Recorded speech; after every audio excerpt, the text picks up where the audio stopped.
Today's video is sponsored by good friend of the channel, Bootleg Greedo. Ziatora the Incinerator versus Illuna, Torbran, and Saffi Eriksdotter. Well, plenty of mana. Could go in for Vampiric Tutor for a land, or some card draw maybe to get into more lands. Yeah, it's a pretty silly hand to keep, but I am going to keep that one. We are last in the turn order, unfortunately, so a green land here. Alright, it's another land at least. I was going to say a green land would be really nice because it would make it so that we can go Vamp Tutor into Sylvan Library. Do we give it another turn, see if we can get into a green source? Yeah, I'm going to give it another turn. I mean, with this land, there's nothing to stop us going for the Yavimaya and making it so that everyone can produce green. And then that will at least switch on the Riskar's expertise, and then we can play our commander into that. Saffi Eriksdotter hitting the field, a Thermo Alchemist from the red player, and then it's 3 visits ramping into their commander. So do I just go for the green mana now? Yeah, I think I've changed my mind. I think I'm just going to go for the Yavimaya here. So, tutoring the Yavimaya onto the top of the library. Obviously draw into that. We will play Yavimaya into a Sol Ring, and then probably just getting down the commander next turn. Runic Armasaur. 2 damage going on to the Teamer player from Saffi. Circle of Flame from the red player. Whenever a creature without flying attacks you or a planeswalker you control, it's 1 damage to it. That will obviously be a lightning bolt with Torbran in play. I've actually just thought that we didn't actually need to play out the Sol Ring there. We could have just tapped out with 2 lands and not looked like much of a threat. Because we'll still have the 6 mana next turn. If we go Mana Crypt into Sol Ring and then play a land, we'll have the 6 mana for our Ziatora. So shouldn't necessarily have played the Sol Ring there. There's every chance that someone could blow it up. And the Teamer player just passing priority, so are they just holding up counter magic? Oh, there's a Toxic Deluge. Only a couple of board wipes in this deck. Yeah, I think I'm going to go for the Mana Crypt, and yeah, both of these players are holding up priority. Okay, the red player holding up priority, as is the Teamer player. So, yeah, I'm going to chicken out here and just set up with the Death's Presence. We've got some creature-based removal and ramp, so Death's Presence is going to be really good when we start sacrificing creatures. It actually makes cards like Reclamation Sage relevant, because we can dump a bunch of plus counters on, double up the power, and then fling it at somebody. We eat 4 damage from the Celestia player, followed by a Foundation Breaker, so that keeps us off our commander, because I dare say they're going to go for the Sol Ring here. And they do, keeping the Foundation Breaker in play. Thermo Alchemist is activated, so that draws the Saphir card, thanks to the Runic Armasaur. Temple of the False God, a much more relevant card now that a card like Yavimaya has been printed. You often see Yavimaya and Urborg being played nowadays, and yeah, they can tap this for mana thanks to our Yavimaya. Another similar creature in Firebrand Archer coming into play. Following that up with a Swiftfoot Boots, which triggers the Firebrand Archer. So probably next turn they can go Torbran, equip the Swiftfoot Boots. The Teamer player didn't do anything with that 3 mana, so yeah, maybe should have just gone for our commander. Once again, just passing priority with 4 mana held up, so not going to play around the counter magic anymore. Alright, and we do top deck into a land, that's really good, so let's see if they were holding up counter magic for our commander. Don't really like playing Ziatora into a board state where there's no creatures for us to sack and start making treasures with, but I really want to set up the Riskar's expertise. It's been pretty clunky few turns considering the fast mana and fast tutor we had. Our commander being allowed into play doesn't mean it will survive the next turn cycle though. 2/2 swings in at us, and the other 2 creatures swing in to the right at the Teamer player. I'm guessing that they want this thing to die, so certainly going to allow the 2 damage through. Now a Felidar Guardian, definitely a combo piece this one. Okay, they have a 4 mana counterspell, that is Cryptic Command, so returning the Runic Armasaur and countering the Felidar Guardian, so really slowing down the Saffi player. Normally see this thing cantripping. Torbran Thane of Redfell, they have tapped down all their red mana. And then Swiftfoot Boots onto the Torbran as we thought they would. Curiously, not swinging in there, would have at least swung in with the Firebrand Archer, I think. Nice to see the Teamer player tapping out their mana there. They might still have Spell Pierce or more likely a Swan Song, but Cultivate being cast here, so yeah, maybe don't have that 3 mana, 2 mana counter spell that they may have been holding up before. Thermo Alchemist being activated here, so that is a Lightning Bolt onto each of us. It's noteworthy that they played the island in tap with Cultivate and didn't hold up double blue. Might still have Arcane Denial or something like that. We get bolted again by Mana Crypt, which isn't good against the Torbran player.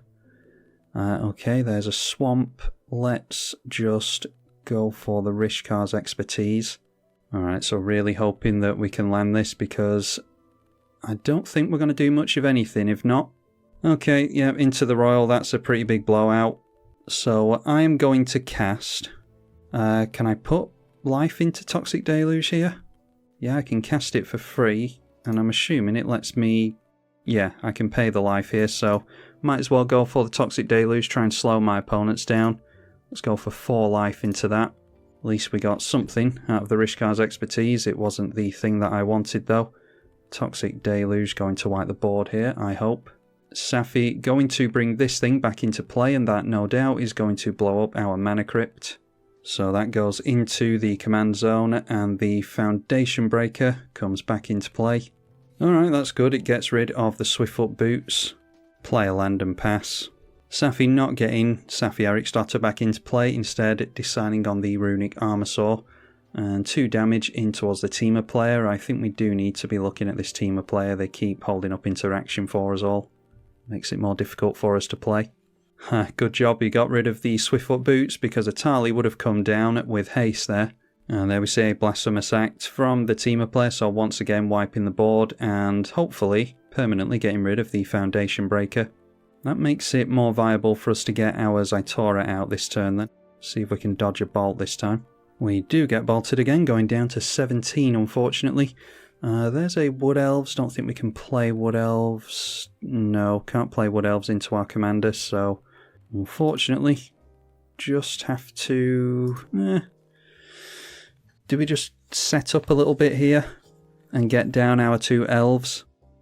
Getting rid of this isn't the best target for the Rex Sage, but screw it. I don't think anyone else is going to go for any removal. I think they're all going to be replaying their board, so I'll go for the Ziatora again. Veil of Summer was cast at the end of our turn there after we cast the Ziatora, just being used as a cantrip spell. We do have some black spot removal in here, as well as the Ziatora, obviously, so yeah. They're obviously not happy with the cards in their hand, that might suggest. Saffi back into play. Torbran Thane of Redfell back into play. We see a Summoner's Pact, that is during the main phase. Not much chance of taking them off green mana with a Yavimaya in play. They searched up a Slippery Bogle and are playing the Slippery Bogle now. So that is most likely to morph their commander onto. Or, it's not morph, is it? What's it called? Mutate their commander onto. Alright, that's a Gem Raiser first of all. So, we're going to lose the Death's Presence. Yeah, losing the Death's Presence unfortunately, so that is going to keep our elves irrelevant once they hit play. We could get ourselves into a Skull Clamp. We do have Skull Clamp in this deck, and they each have 1 power, so or 1 toughness. So, could still be relevant bodies on the field. 2 cards being held up by the Teamer player with 4 mana. We actually managed to win a flip with Mana Crypt this time. Okay, just more ramp for us here, so go for the Wood Elves first. And then I don't know if I'm particularly bothered. I think I'll save the Rex Sage actually. Let's just go for the Nature's Law, drag another land out of the library. Hopefully we won't draw into one next turn. Not doing too well here. Treat the Teamer player to 6 points of commander damage. And then it's pretty risky being completely tapped out. Was thinking of going for Rex Sage just for the sake of throwing 2 points of damage at Saffi, but yeah, we'll sacrifice the Wood Elves simply for the treasures here. Point the damage at Torbran, who surprisingly hasn't taken any damage yet. So what we could have done that turn, had we have kept the Death's Presence in play, it still wouldn't have been incredible, but we could have had the Rex Sage in play, thrown the shock at the Saffi, and then it would have been 2+ counters onto the Wood Elves, making it a more relevant body. and able to potentially lightning bolt something next turn. Mana Crypt coming down over here now as well. And they're tapping out into something big, that is Titan of Industry. So it's more destroy an artifact and or enchantment, I imagine. Might see a shield go on the Saffi here as well, so yeah, perhaps should have gone for the Rexage to get rid of that. No, instead blowing this thing up so that we can all start swinging in and making a Rhino Warrior as well, which actually has a manhole cover as a shield. I never noticed that. Saffi in at us. Lightning Greaves for the Torbran, that's the type of thing I was waiting on the Rexage for. Followed by an Everflowing Chalice, only kicked one time, and they are down to 2 cards in hand. Then down to 1, that is Flames of the Firebrand. 3 damage divided as you choose amongst 1, 2 or 3 targets, so 2 turned into 4 damage going on the Rhino, and 1 turned into 3 damage going on Saffi.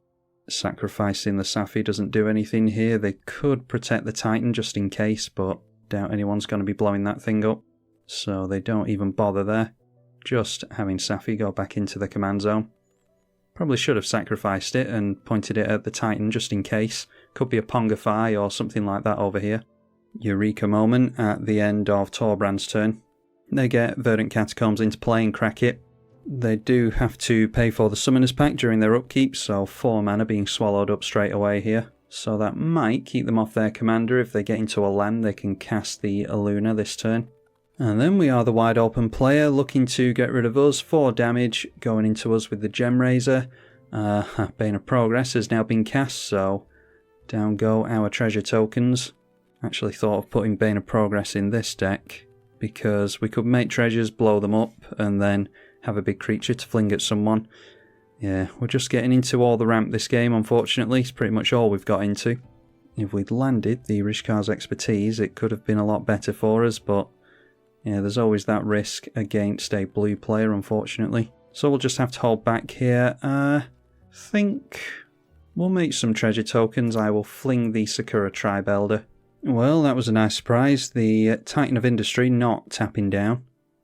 Probably because they're worried about the Bane of Progress. Maybe they can flicker this in response to an attack. So they can chump block and flicker it. A few of us might go down to the Torbran here though. We've only got 1 card left in hand after the Impact Tremors. Gonna play a creature here, they are. Fanatic of Mogis, so that is 1, 4, 5. So 5 devotion. So that's actually 7 damage to all of us. Teamer player goes down to 8, we go down to 1 there. The teamer player goes down to 5. It's a good job I haven't cracked this, this fetch land yet. But the teamer player can go wide on us here regardless.